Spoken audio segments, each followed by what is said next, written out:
তুমি কি চাও সে দিন রাত শুধু তোমার কথা ভাবুক? তুমি ক্লান্ত হয়ে গেছো এটা ভেবে কেন তুমি তাকে যতটা মিস করো সেও কেন তোমাকে ততটা গুরুত্ব দেয় না? তাহলে আজ আমি তোমাকে নিজের মনের এবং তার মনের সেই অন্ধকার কুঠুরির চাবিকাঠি দেব, যা খুললে তুমি বুঝতে পারবে ভালোবাসা শুধু আবেগ দিয়ে হয় না। ভালোবাসা হলো মনস্তত্ত্ব বা সাইকোলজি দিয়ে শোনা। এই পৃথিবীতে কেউ কাউকে দয়া করে মনে রাখে না বন্ধু। মানুষ তাকেই মনে রাখে যার অভাব সে অনুভব করে। তুমি হয়তো ভাবছো আমি তো তাকে সবটুকু দিয়েছি, তাও কেন সে আমাকে অবহেলা করছে, তাই না? এই প্রশ্নটা আসছে তোমার মনের মধ্যে।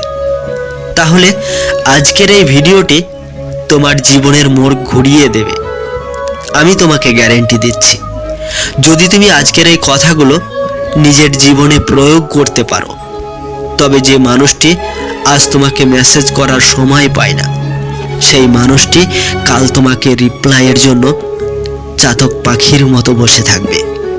এটা কোনো আবেগী কথা নয়, এটা খাঁটি বিজ্ঞান থেকে শুরু করে আধুনিক সাইকোলজিস্টরা কি বলেছেন পুরো বিষয়টা আজ তুলে ধরবো তোমাদের সামনে। তুমি যদি সত্যি জানতে চাও, তুমি যদি সত্যি চাও সে তোমার জন্য পাগল হোক, তবে ভিডিওটি একদম শেষ পর্যন্ত দেখুন।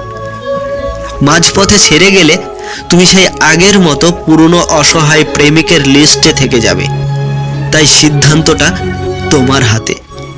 তুমি কি অবহেলিত হতে চাও, নাকি তার মনে রাজত্ব করতে চাও? আমরা সব সময় সমাধানের পিছনে ছুটি, তাই না? কিন্তু সমস্যার কারণটা কোথায় সেটা খুঁজি না। তোমার কেন আজ এই অবস্থা, আর কেন তোমার প্রিয় মানুষটি তোমাকে ডাস্টবিনের মতো ব্যবহার করছে? চলো বাস্তব বিষয় দিয়ে বিষয়টা বুঝি এবং বোঝানোর চেষ্টা করি। চাণক্য নীতিতে বলা হয়েছে অতিরিক্ত সোজা গাছকে আগে কাটা হয়। এই কথাটা হয়তো অবশ্যই অনেকবার শুনেছেন। তুমি তার জন্য সারাক্ষণ নিজেকে সঁপে দিয়েছ। সে যখনই ডেকেছে তুমি তখনই তার কথায় হ্যাঁ বলেছ। সে মাঝরাতে মেসেজ দিলেও তুমি সাথে সাথে তার মেসেজের রিপ্লাই দিয়েছ। তুমি হয়তো ভাবছো এটা ভালোবাসা, কিন্তু সাইকোলজি বলে এটা তোমার সব থেকে বড় ভুল। ধরো তোমার বাড়ির পাশে একটা টিউবওয়েল আছে। খুব ভালো করে মনোযোগ সহকারে শুনবেন। সেখান থেকে 24 ঘন্টা অনবরত জল পড়েই চলেছে। তুমি কি সেই জলের কদর করবে? নিশ্চয়ই কদর করবে না, কারণ সেই জলটা তোমার কাছে সারাদিন অ্যাভেলেবেল রয়েছে। কিন্তু যদি সেই জলটাই দিনে মাত্র 1 ঘন্টা আসতো, তুমি সেই জলটাই নেওয়ার জন্য বালতি নিয়ে লাইনে দাঁড়াতে। এভাবেই তুমি নিজেকে তার কাছে সেই 24 ঘন্টার টিউবওয়েল বানিয়ে ফেলেছ। সে জানে তোমাকে চাইলেই পাওয়া যাবে, তাই তোমার জন্য তার মনে আর কোনো রকম তৃষ্ণা তৈরি হচ্ছে না। মানুষের মনস্তত্ত্ব হলো আমরা যা সহজেই পাই তাকেই আমরা মূল্যহীন মনে করি। মনোবিজ্ঞানী হেলেন ফিশার তার গবেষণায় দেখিয়েছিলেন প্রেমে পড়া আসলে মস্তিষ্কের এক ধরনের রাসায়নিক বিক্রিয়া। কিন্তু এই যে বিক্রিয়াটি তখনই স্থায়ী হয় যখন দুই পক্ষ থেকে সমান সমান বিনিয়োগ থাকে, তাহলেই কিন্তু স্থায়ী হয়। তুমি তার জন্য সময় দিয়েছ বা দিচ্ছ, চোখের জল ফেলেছ, টাকা খরচ করছো, আবেগ দিচ্ছ, ইত্যাদি ইত্যাদি। আরো কোথায় কি দিচ্ছ আমি সঠিক জানি না। অর্থাৎ তোমার বিনিয়োগ 100%, তাই না?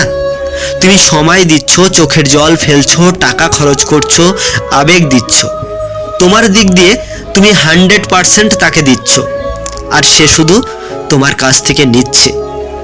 বিনিয়োগে সে তোমাকে কিছুই দিচ্ছে না, পরে তোমার কাছে তার দাম বাড়ছে, কিন্তু তার কাছে তোমার দাম আবার শূন্যে গিয়ে থেকে যাচ্ছে।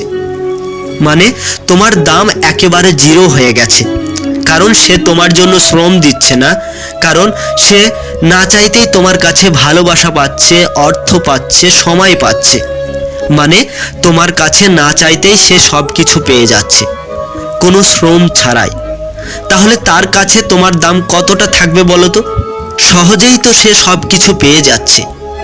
মনে রাখবে, মানুষ যে জিনিসের পেছনে ছোটে, সময় বা শ্রম পরিশ্রম ব্যয় না করে, সেই জিনিসটা হারালেও তার একটু কষ্ট হয় না। ঠিক সেভাবেই তোমাকে হারিয়ে ফেললেও তার মনে একটু কষ্ট হবে না, কারণ তোমাকে সে সহজে পেয়ে গিয়েছিল। তার জন্যই তার কোনো রকম কষ্ট হবে না। সারাদিন কাজ করার পরে তুমি যতটুকু মজুরি পাও, তোমার কাছে সেটার দাম থাকবে। সেই টাকাটা হারিয়ে গেলে তোমার অনেক কষ্ট হবে, যন্ত্রণা হবে, কিন্তু ওই টাকাটাই যদি রাস্তাতে কুড়িয়ে পাও, তাহলে ওই টাকাটা হারিয়ে গেলেও তোমার কোনো কষ্ট হবে না। তাহলে এই বিষয়টাকে ভালো করে বোঝার চেষ্টা করো। জীবনটা অনেক সহজ। জীবনটাকে আমরা দিনের পর দিন নিজেরা ভেবেচিন্তে কঠিন করে ফেলছি। এখন একটি অত্যন্ত দামি কথা বলি। মনোবিজ্ঞানী ব্লোমা জেগ্রাইন একটি অদ্ভুত বিষয় আবিষ্কার করেছিলেন।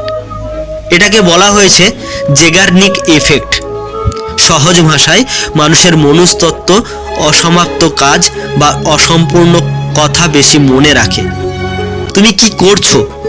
তুমি তোমার জীবনের সব গল্প, সব কথা, সব আবেগ তার সামনে উজাড় করে দিচ্ছ। তোমার সম্পর্কে আর জানার মতো কিছুই বাকি নেই। তুমি তার মাঝে সবকিছু শেয়ার করে দিচ্ছ। এখন তুমি তার কাছে একটি খোলা বই হয়ে গেছো। যখন কোনো সিনেমার ক্লাইম্যাক্স আগেই জানা হয়ে যায়, তখন কি সেই সিনেমা আর কেউ দেখতে চায়? ঠিক সেভাবেই তুমি তাকে তোমার জীবনের প্রতিটি অধ্যায় আগেই দেখিয়ে দিয়েছ। তাই তার মস্তিষ্কে তোমাকে নিয়ে কোনো রকম কৌতূহল কাজ করছে না।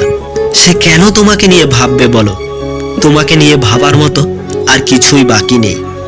তুমি কি তার কাছে সব সময় কান্নাকাটি করছো? অবশ্যই করছো।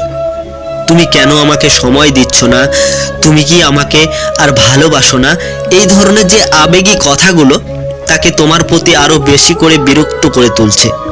তাই বিখ্যাত দার্শনিক ওশো বলেছিলেন, ভালোবাসা হলো একটি উৎসব, এটি ভিক্ষা করার বিষয় নয়। যখন তুমি তার কাছে ভালোবাসা ভিক্ষা করো, তখন তোমার সম্মান, সেলফ রেসপেক্ট একেবারে মাটিতে মিশে যায়। আর মনে রেখো, যে নিজেকে সম্মান করে না, তাকে পৃথিবীও সম্মান করে না। তুমি নিজেকে একটি করুণার পাত্রে পরিণত করছো। তাই করুণা দিয়ে কাউকে পাওয়া যেতে পারে, কিন্তু তার মনে কখনো জায়গা করা যায় না। সে জানে যে তোমাকে যাই করুক না কেন, তুমি তাকে কখনোই ছেড়ে যাবে না। এই যে নিরাপত্তা তুমি তাকে দিয়েছো, এটাই তোমার সবচেয়ে বড় ভুল। এখন আর সে তোমাকে হারানোর ভয় পায় না। একটা কথা মনে রাখবে, যেখানে হারানোর ভয় নেই, সেখানে তোমার কোনো গুরুত্ব নেই। একটা উদাহরণ দিয়ে তোমাকে বোঝাই। ধরো তোমার পায়ের কোনো একটা পুরনো চপ্পল নিয়ে তুমি কি কখনো চিন্তিত থাকো?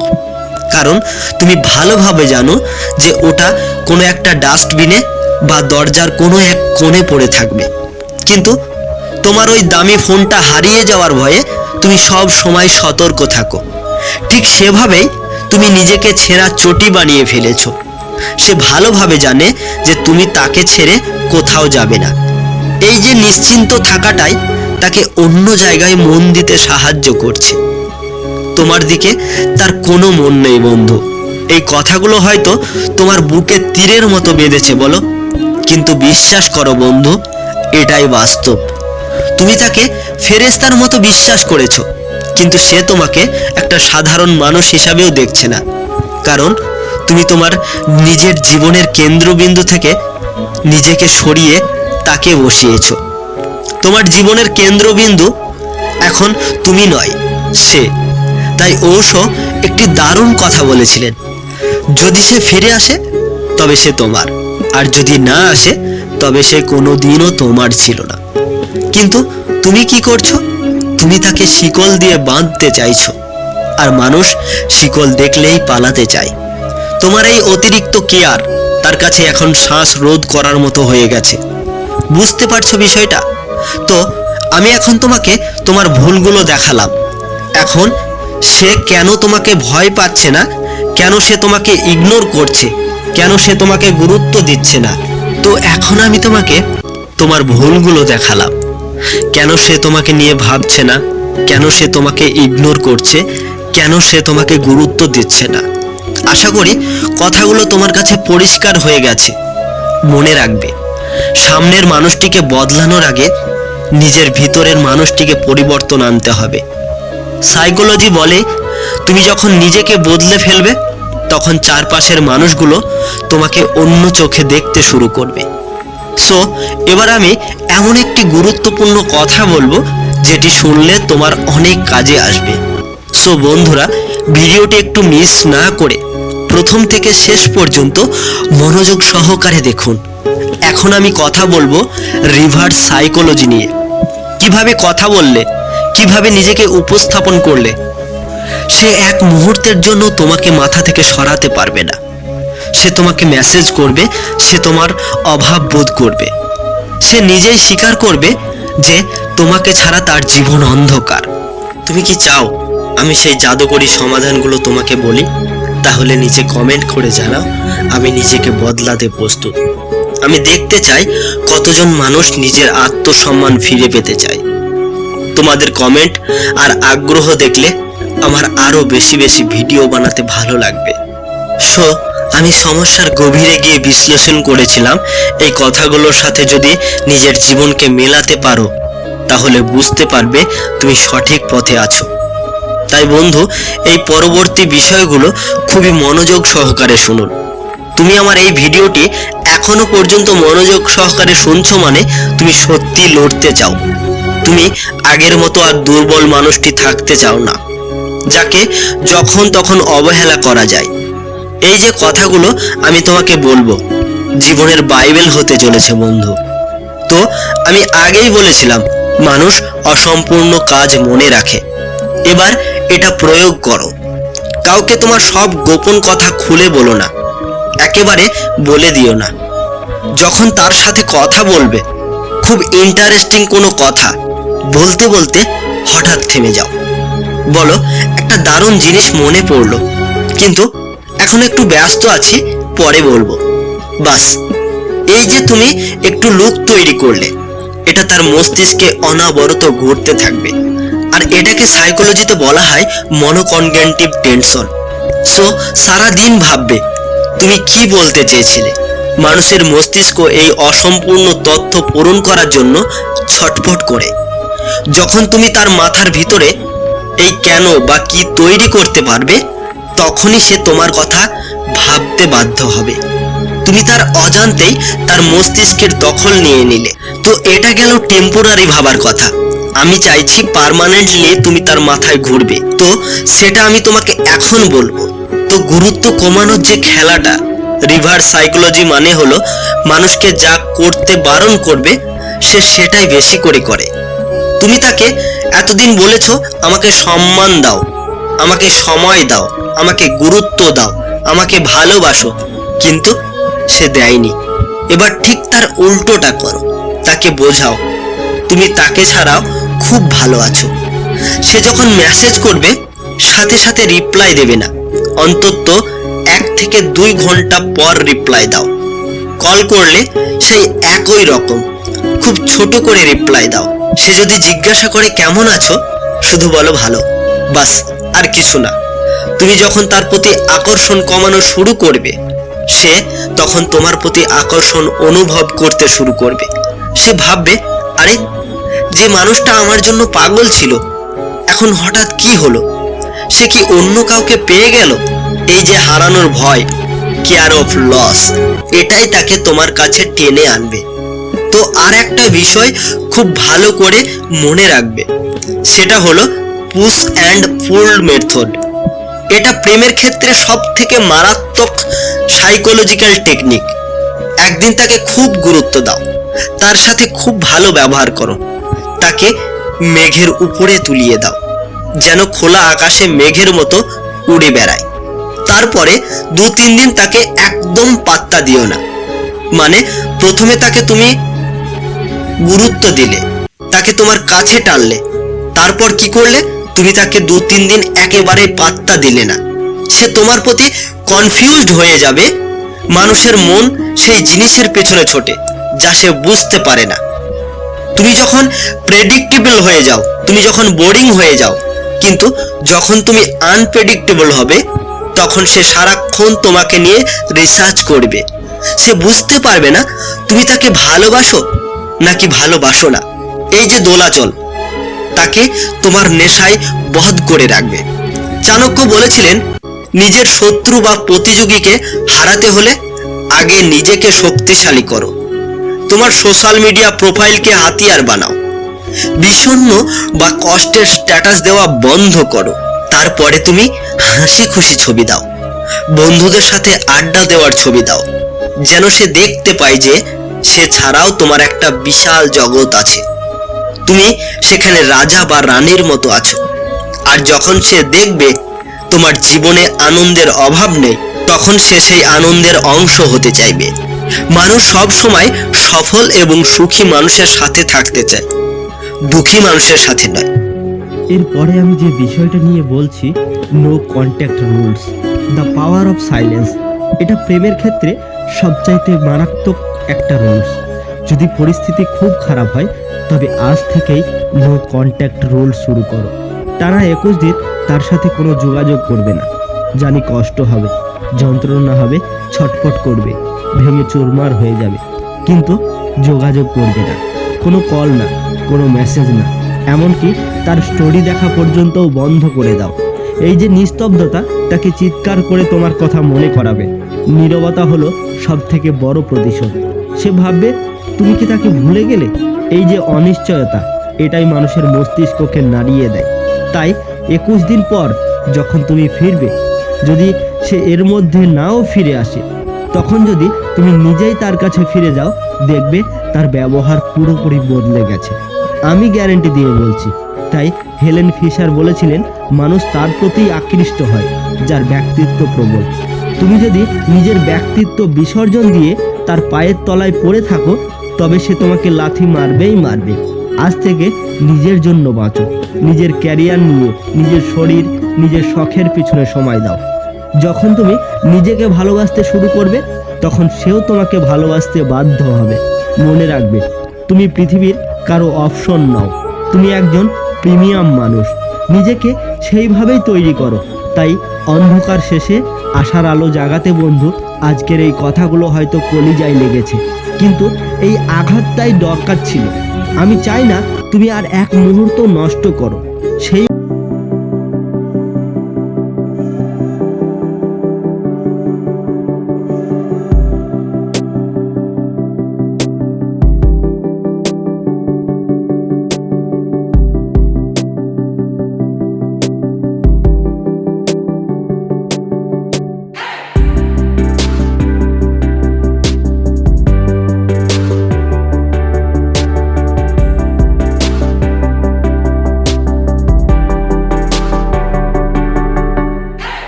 পরিশ্রম সার্থক। আমি জানি তোমার ভিতরে সেই দক্ষতা আছে, সেই ক্ষমতা আছে, তুমি পারবে। নিজেকে হারিয়ে ফেলো না বন্ধু।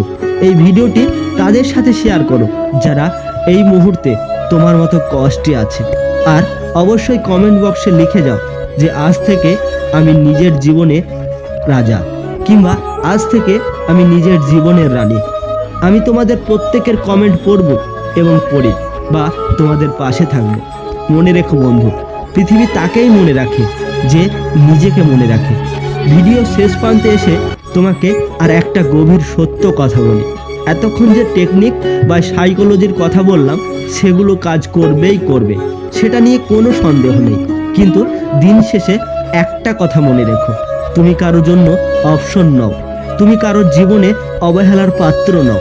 হেলেন ফিশার বা চাণক্য যাই বলুক না কেন, সব দর্শনের শেষ কথা হলো আত্মপ্রেম, মানে নিজেকে ভালোবাসা। তাই জেগার্নিক এফেক্ট দিয়ে তুমি হয়তো তার মাথায় 24 ঘন্টা নিজের চিন্তা ঢুকিয়ে দিতে পারবে। রিভার্স সাইকোলজি দিয়ে তাকে তোমার পেছনে ছোটাতেও পারবে। কিন্তু আয়নার সামনে দাঁড়িয়ে যখন নিজেকে দেখবে, তখন যেন তোমার মনে না হয় তুমি কাউকে পাওয়ার জন্য নিজের ব্যক্তিত্বকে হারিয়ে ফেলেছো। একটা বাস্তব কথা বলি, শোনো বন্ধু। মৃতপ্রায় গাছে জল দিলে যেমন সে আবার বেঁচে ওঠে, ঠিক তেমনই নিজের প্রতি একটু যত্ন নিলে তোমার হারিয়ে যাওয়া আত্মসম্মান, ভালোবাসা আবার ফিরে আসবে। তুমি যাকে পাওয়ার জন্য আজ পাগলের মতো কাঁদছো, আজ থেকে 5 বছর কিংবা 10 বছর আগে তুমি কি তাকে চিনতে? না, চিনতে না। তবুও তুমি বেঁচে ছিলে, হাসি খুশি ছিলে। আজ কেন একজনের অবহেলায় তোমার পৃথিবী